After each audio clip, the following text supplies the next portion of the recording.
प्रधानमंत्री नरेंद्र मोदी 8 जुलाई को रूस की यात्रा पर जा रहे हैं। पीएम मोदी की मॉस्को यात्रा को इस नजरिए से देखा जा रहा है कि वो दुनिया को ये संदेश देना चाहते हैं कि भारत और रूस की दोस्ती कमजोर नहीं हुई है। अपने रूस दौरे पर पीएम मोदी रूसी राष्ट्रपति व्लादिमीर पुतिन से भी मुलाकात करेंगे। कहा जा रहा है कि इस दौरान दोनों नेताओं के बीच यूक्रेन समेत कई अहम मुद्दों पर बातचीत हो सकती है। 2022 में यूक्रेन पर क्रेमलिन के हमले के बाद पीएम मोदी की पहली रूस यात्रा होने वाली है। खास बात यह है कि मोदी ने रूस जाने से पहले ही एक तीर से कई निशाने साध लिए हैं। यह यात्रा ऐसे समय में हो रही है जब बीजिंग और मॉस्को के रिश्ते मजबूत होते दिख रहे हैं। मगर पीएम मोदी ने रूस जाने से पहले कजाकिस्तान में होने वाले एससीओ शिखर सम्मेलन में भाग नहीं लिया है। माना जा रहा है कि पीएम मोदी का एससीओ में नहीं जाना चीन का अपमान है, क्योंकि एससीओ पर चीन का प्रभाव माना जाता है। एससीओ समिट खत्म होते ही पीएम मोदी सीधे रूस जाएंगे। जानकारों का मानना है कि मोदी का रूस दौरा पुतिन के लिए बड़ी कूटनीतिक जीत साबित हो सकती है। जानकार कहते हैं कि पीएम मोदी का दौरा रूस को पश्चिमी देशों द्वारा उन्हें अलग थलग करने की कोशिशों का मुकाबला करने में मदद करेगा, क्योंकि रूस को यूक्रेन पर हमले के कारण कई तरह के प्रतिबंधों का सामना करना पड़ा है। कई देश रूस का लगातार विरोध भी कर रहे हैं। ऐसे में मोदी का वहां जाना इस समय पुतिन के लिए किसी बड़ी मदद से कम नहीं है। अब एक तरफ जहां पीएम मोदी की रूस यात्रा को कई मायनों में अहम माना जा रहा है, तो वहीं दूसरी तरफ पीएम मोदी की रूस यात्रा को लेकर अमेरिका खुश नहीं है। अमेरिका तिलमिला उठा है, उसे जरूर मिर्ची लगी है। भारत में अमेरिकी राजदूत ने तो भारतीय कंपनियों को प्रतिबंधों की धमकी तक दे डाली है।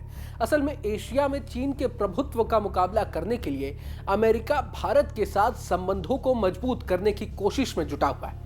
इस वक्त चीन और रूस के रिश्ते भी काफी मजबूत है, इसीलिए भारतीय पीएम का रूस दौरा अमेरिका को खटकने लगा है। हालांकि उसने भारत पर भरोसा होने की बात भी कही है।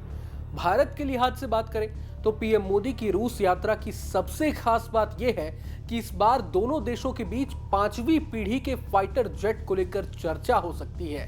रूसी पीएम पुतिन पीएम मोदी से सुखोई 57 को लेकर बातचीत भी कर सकते हैं। मीडिया रिपोर्ट्स की माने तो पीएम मोदी और पुतिन की बातचीत में एक लॉजिस्टिक सप्लाई समझौते को शामिल किया जा सकता है, जो दोनों देशों की सेनाओं के बीच में होगा। इसके अलावा 5वीं पीढ़ी के फाइटर जेट के संयुक्त विकास पर फिर से बातचीत शुरू करने और परमाणु ऊर्जा पर सहयोग को बढ़ाने पर भी बातचीत हो सकती है। बता दें कि भारत का 5वीं पीढ़ी के फाइटर जेट के लिए फिर से बातचीत शुरू करना कई कारणों से अहम फैसला माना जा रहा है।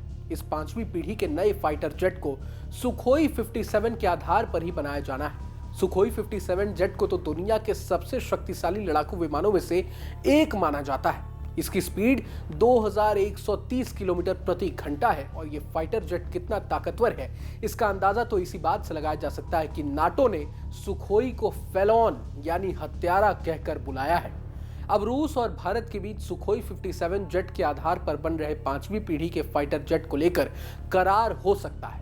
बता दें कि सुखोई 57 के ताजा वेरिएंट में 2 इंजन है, जो इसे सुपर क्रूज क्षमता प्रदान करता है। खास बात तो यह है कि भारत और रूस के बीच ये बातचीत तब शुरू हो रही है जब चीन और पाकिस्तान दोनों ही रडार की पकड़ में नहीं आने वाले फाइटर जेट को अपनी सेना में शामिल कर रहे हैं।